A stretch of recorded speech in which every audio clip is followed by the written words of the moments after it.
Welcome or welcome back to the 8th concession, our property here at Southern Ontario, Zone 5B. My name is Natalie. Well, we went from having several feet of snow to, as you can see behind me, the garden appearing again from under all that whiteness, and I'm very excited. So today I'm going to be doing some gardening chores, mostly with my seedlings inside, but first I kind of want to see what's been happening in the garden. But before that, I'm going to give the chickens their treat because it's a milestone day today. Those of you who've been following know that I had a fall on some black ice and damaged my left foot quite severely. And today is the first day I can get my foot back in my boots. So it's actually the first time that I'm doing chicken chores today, giving them their treats, collecting their eggs. So I'm very happy about that. And it's an excuse to sort of poke around the garden and then get inside and work on my seedlings because the warm temperatures are starting to come back. In fact, we've had weird swings. A couple of days ago, we were below freezing, below 0 Celsius. And today we're going up to 12, I think, which is about 53. Although it's only 1 degree right now, which is 1 degree above freezing, about 33. We're going to swing up about 20 degrees today. And tomorrow, I think it's even warmer. I think we're going up to about 16, which is about 60. So all the snow that was here is melting. It feels a little bit like spring, although Mother Nature might throw a few more curveballs at us. But I'm going to have a poke around and do some work with my seedlings inside and get ready for the gardening season. The chickens today are getting some leftover cooked white rice and some green grapes. Green grapes, well, any grapes are their absolute favorite. So I can hear them calling. I can hear the red-winged blackbirds are back all of a sudden. I've seen robins. Good signs of spring. I can see some vole damage here. Not excited about that.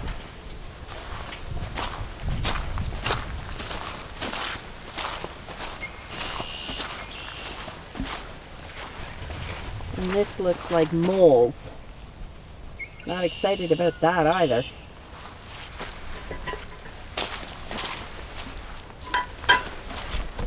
But look, a snow-free gate.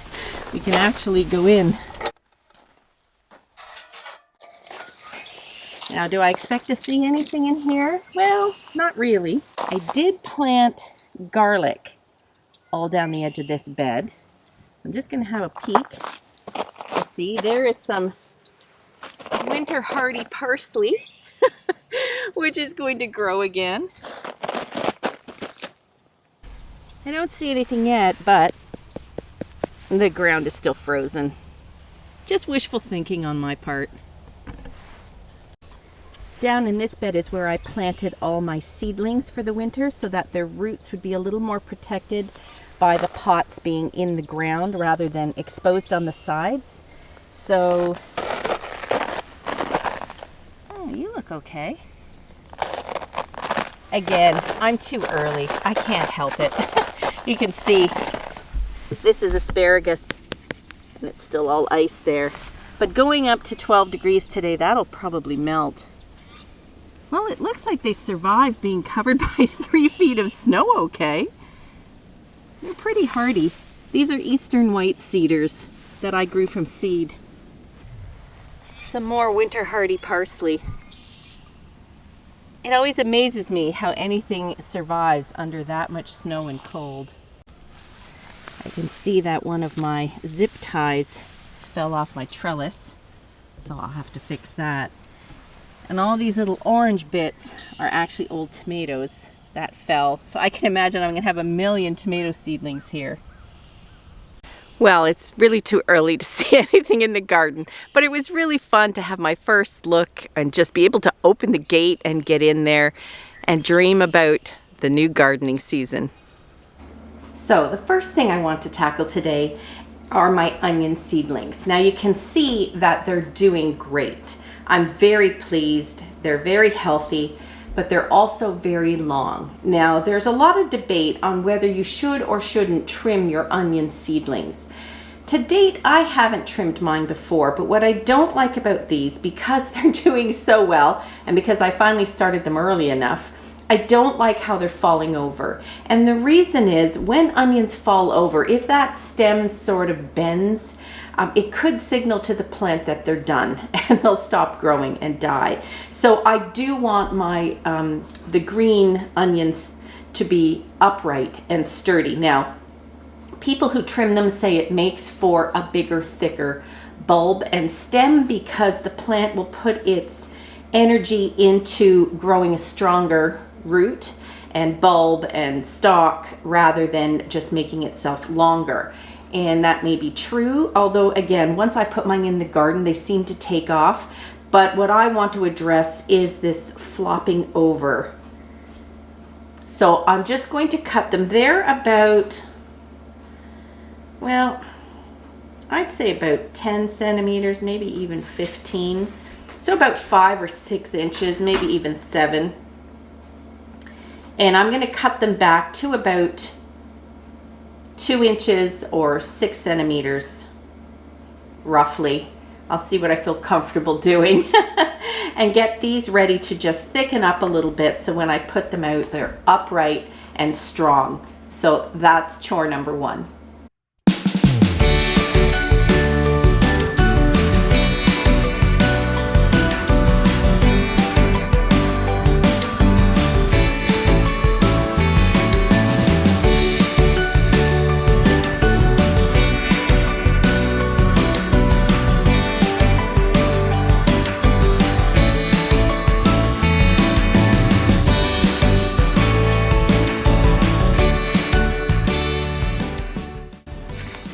Oh, I'm really happy with that. I didn't like how they were falling over so much, and I just felt like they were going to bend and die. This looks a lot better.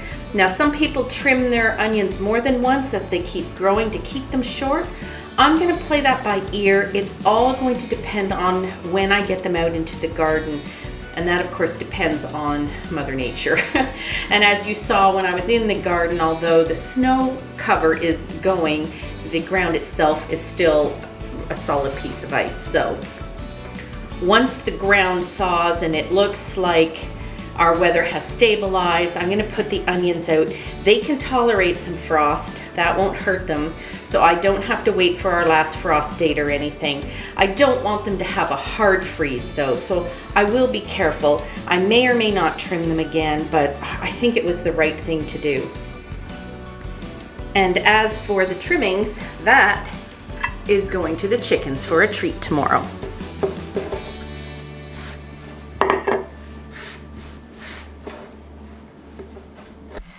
So as I'm putting my onions back under the lights, I thought I'd show you how my other seedlings are doing. Here is the tray of pepper seedlings and asparagus and what was the other thing? Lavender that I started I guess a couple of weeks ago. Aren't they looking fantastic? So they've not only gotten their first leaves, but they have true leaves now. I am going to pot them up because as you can see, especially in one like this, there's 3 little seedlings. So I'm going to pot them up in the bigger pots shortly. Just don't have time today, but I'm really happy. I've got chili peppers, mixed green, lunchbox peppers, cayenne, Hungarian hot wax, jalapeno, so many. And then here is the exciting thing too. I'm just going to move these lunchbox peppers out of the way so you can see. I have,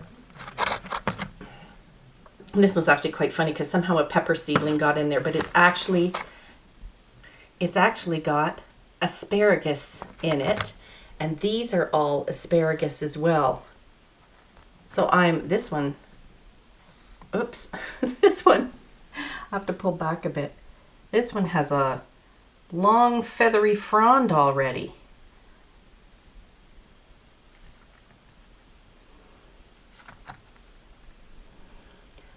Look how big that is. And back here, I have 1, 2, 3 little lavender plants. But down here is what's really exciting. Over here, these are a combination of celery and celery root. Which one is this? That's celery. You can see they've just come up. Aren't they cute? That is also celery, as is that one, and I believe these two are celery root, yes. So I've got a good little crop of celery root coming. But these, in the peat pots, I'm going to zoom in so you can see, they are my alpine strawberries. Now, I've never grown strawberries from seed before, so it was a bit of a learning curve. You have to put the seeds on top because they need light to germinate. You can see there's another little one there. What have we got here? We've got some more there and there. Those are the alpine strawberry seeds that I purchased, where it's kind of like a cross between a wild strawberry and a commercial strawberry. They're smaller, but they're supposed to be amazingly sweet. So I'm very excited to have successfully germinated some strawberry seeds. So the next thing I want to do today is to start planting some of my tomato seeds. I've left it a bit late, well, maybe not. Regardless, today is the day I'm starting them. However, I've run into a little problem that maybe a lot of you have also faced, and that is some of my soil has become hydrophobic. What does that mean? Hydro, water, phobic, a fear. It's soil that is so dry that the water doesn't soak into it. It kind of just pools on top, like this.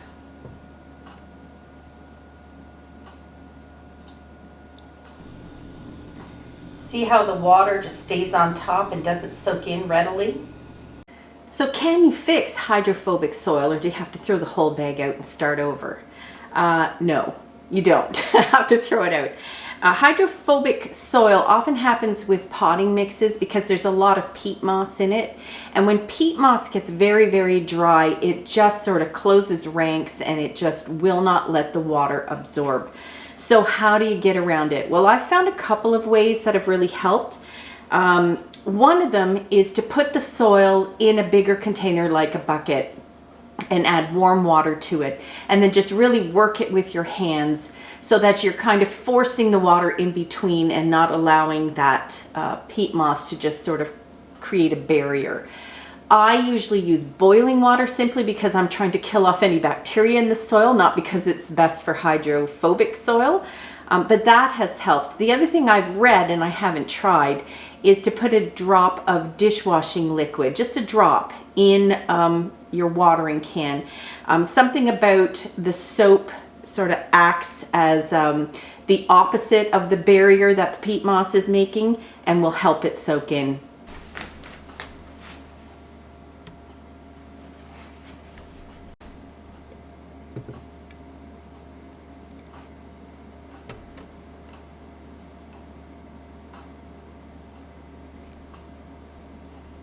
It definitely seems to be helping. It is soaking in much, much faster.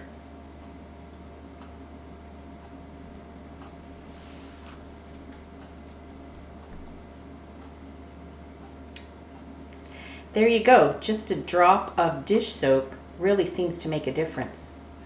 I think I'm ready to plant these. So today is tomato and flower planting day. So now I can get to sowing. So what am I planting today? Well, as I said, I want to plant my tomatoes. So the subarctic plenty, and I'm going to do some Peron sprayless.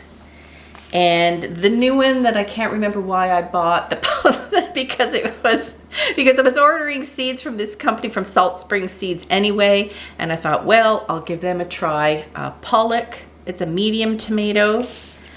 What other tomatoes am I growing?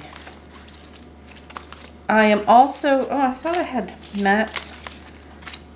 I need to do Matt's wild cherry tomato. I think I don't have that here. I'm gonna have to run up and get that.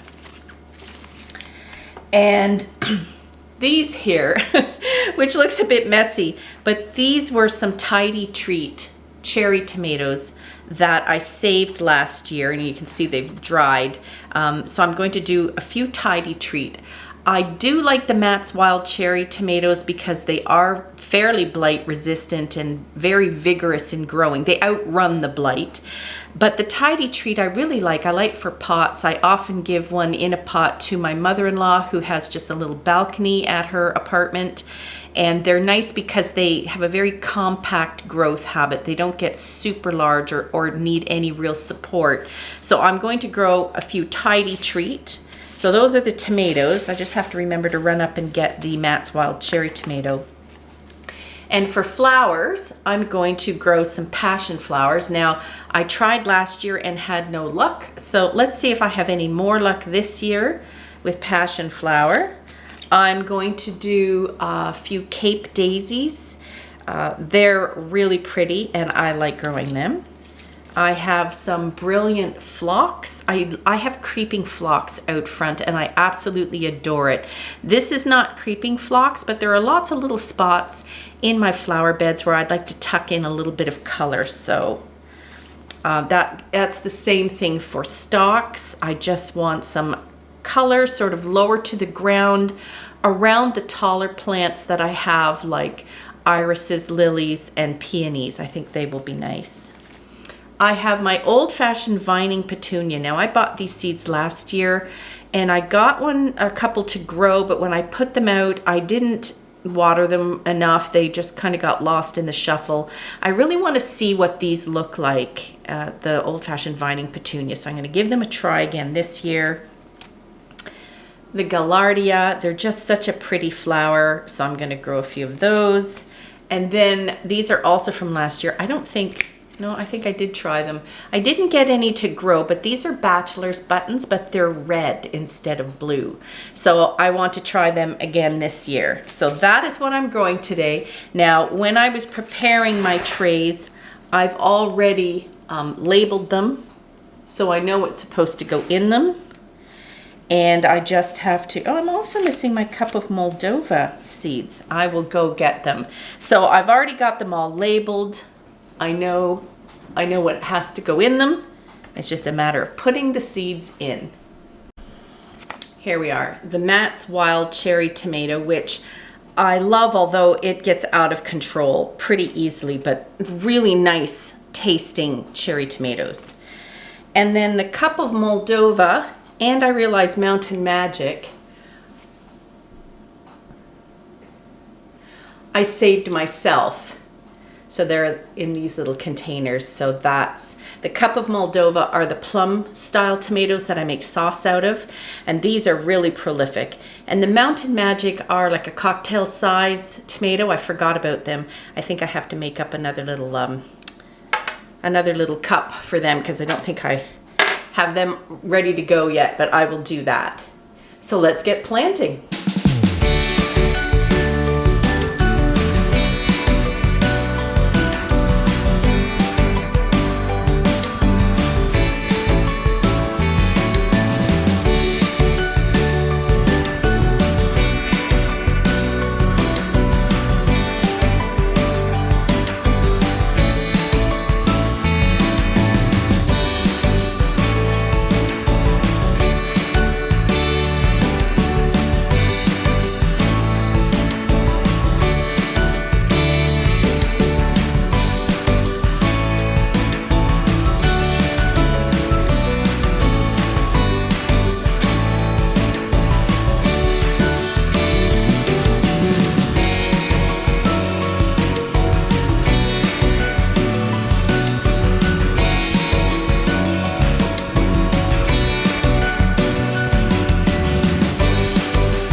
Okay, I was just going to plant the passion flower and then I read on the back I'm supposed to soak the seeds for 24 hours, which I obviously haven't done, so I'm gonna have to wait on the passion flower until I do that. Let's try Cape Daisy. Gaillardia is another one that needs light for germination, so I'm not going to cover them. I'm just going to put them on top.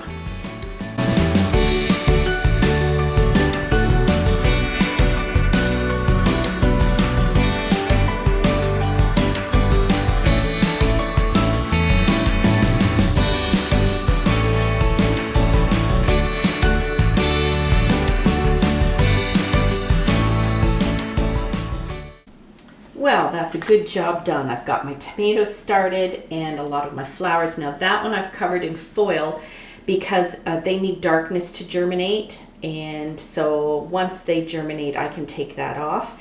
And I've left the 2 passion flower pots over there to remind me that I have to soak those seeds first, so I'll put them in a little container of water and just put them on tomorrow. But oh, just the idea of all these tomatoes and all these pretty flowers coming. Well, that's it for today. I've got a good start on some more of my plants for the garden, which although it's still frozen, at least I can see it. And in another couple of weeks, I'll start the other crops that don't need as long, like the cucumbers and the squash and those plants, and maybe some of my gourds. But it's nice to have this done. I hope I have good success with the flowers. I'm looking forward to a lot of color and beauty this year. And of course, my endless search for blight-resistant heirloom type variety tomatoes.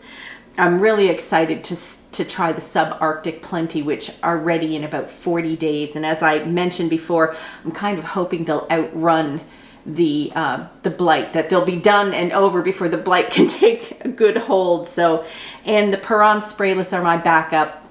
They're not too bad with blight. They do suffer from blight, but they usually have time to set tomatoes even if they get it. And a cup of Moldova for my sauce, and canning tomatoes, and some Tidy Treat and Matt's wild cherry tomatoes for some snacking. So lots of good things to look forward to. I hope you're looking forward to your garden too. Bye for now.